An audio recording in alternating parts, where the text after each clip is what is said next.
Aquí vivo yo, este es mi rancho que tengo aquí y aquí donde tengo los recuerdos. En su casa de Romeral, en la región del Maule, Víctor Ugalde nos recibe y guarda los recuerdos de su hija Camila. Ella está aquí en esta foto grande, donde se sacaba fotos con los caballos. Esa se llamaba Zarquitas, todo por ahí todavía. ¿Y en la misma? No, esa era la Guata Blanca, esa fue la primera que le regalé yo. Camila Ugalde tenía 18 años cuando su pareja, Francisco Ramírez, un jinete de carreras a la chilena, la asesinó en San Vicente de Tagua en diciembre de 2021. Una búsqueda que se extendió por casi 2 años y una sentencia que recién hace solo unos días cerró el capítulo judicial. De los casos más impactantes de la región de O'Higgins. Estos son los detalles del actuar de un femicida y su declaración policial hasta ahora inédita que terminó por comprometerlo. Montar a caballo era su mayor pasatiempo, ligada a las tradiciones familiares del campo. Fue ese vínculo el que con el tiempo la acercó a Francisco. Todas estas personas se conocen por las carreras de caballo. Francisco era peticero, desde muy chico empezó a trabajar como en quinto básico. Yo tenía caballos de carrera aquí y venía a galoparme una yegua que tenía porque como era fina, ahí hay que echarle un jinete livianito. Pero después se me pasó para adelante, empezó a robarme las cosas y ahí yo le di puerta, le dije yo nada más, que se vaya nomás, no quiero más verlo aquí. Víctor siempre percibió en él una actitud agresiva.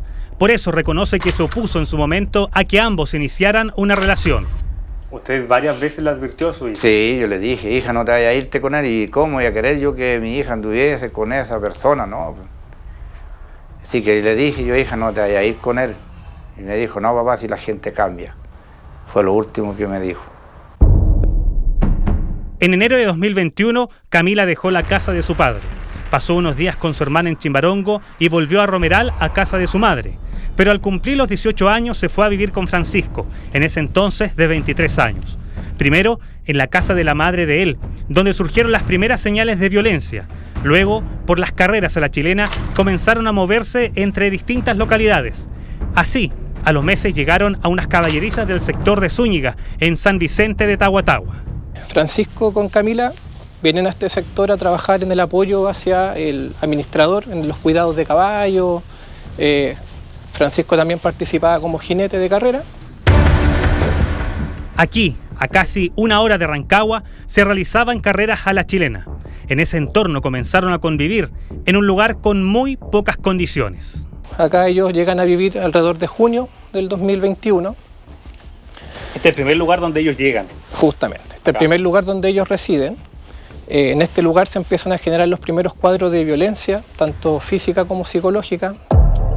Una actitud controladora y violenta que siguió cuando llegó el invierno y se trasladaron a una nueva habitación. Cuando pasaron hacia este sector, las agresiones ya fueron más violentas. Inicialmente teníamos cachetadas, quizás tirones de cabello.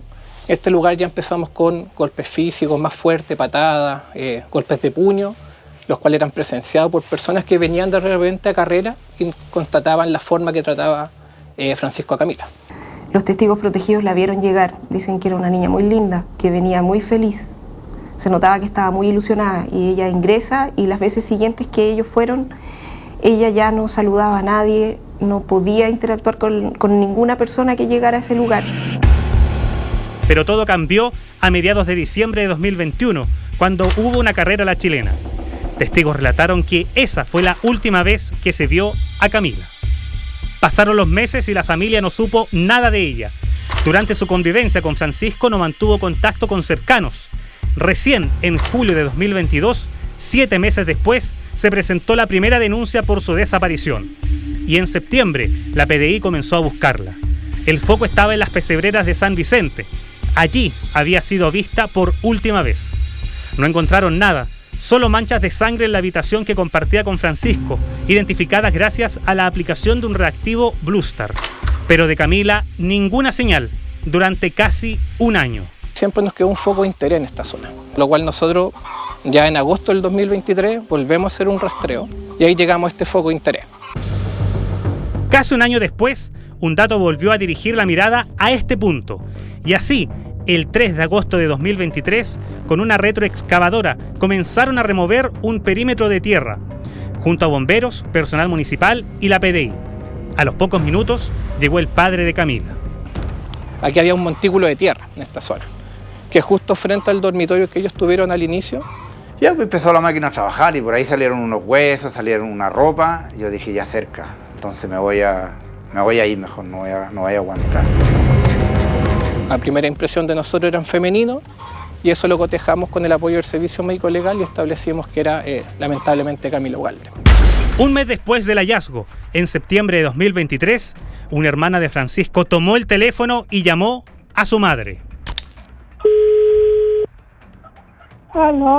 Aló, mami. Sí, voy a contarle algo yo, pero tiene que estar tranquila. Lo de la PDI arrestaron al Francis. ¿Ya? Por femicidio. ¿Ya? Ah. Sí. ¿Fue entonces? Él fue. Cuando Francisco fue detenido se encontraba viviendo en un ruco con su pareja, que ya no era Camila, lógicamente, y con un bebé. Francisco fue detenido en un sector apartado, a la orilla de un río, en la quebrada Echeverría de Montepatria, en la región de Coquimbo. Allí terminó su periodo como prófugo. Estas son las fotos del sitio donde culminó su escape. Este man estaba drogado cuando hizo sacar, pues y ahora es el más lúcido, ahora va a confesar toda la... ¿Se tranquila usted nomás? Sí. Trate de ver las noticias, a ver si te sale algo. Porque si sale esa cuestión, Todas las pistas apuntaban a él. Fue la última persona que estuvo con Camila. Incluso a fines de diciembre de 2021 abandonó la pesebrera de San Vicente de Tahuatahua. Él inmediatamente nos dice que está consciente de por qué lo estábamos deteniendo y que él jamás iba a confesar, que él iba a esperar el juicio oral y que si ese juicio oral arrojaba que él era culpable, él se iba a terminar atentando contra su vida. Y ahí se iniciaron las investigaciones, coordinaron un trabajo multidisciplinario también con la Brigada de Homicidio de La Serena, que tuvo una importancia y relevancia en la investigación, porque en primera instancia lograron ubicar a este sujeto. Aquí fue entrevistado como testigo.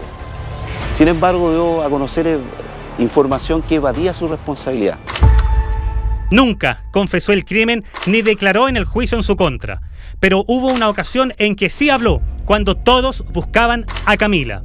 Esta es su desconocida declaración policial como testigo, donde confirmó una relación y un primer episodio de violencia durante la convivencia en Coltauco. Luego de una discusión le pegué una cachetada. En esa oportunidad Camila vio unos mensajes de otra mujer en mi chat de Facebook, por lo cual se enojó y rompió mi celular. Y yo reaccioné golpeándola, pero nada más.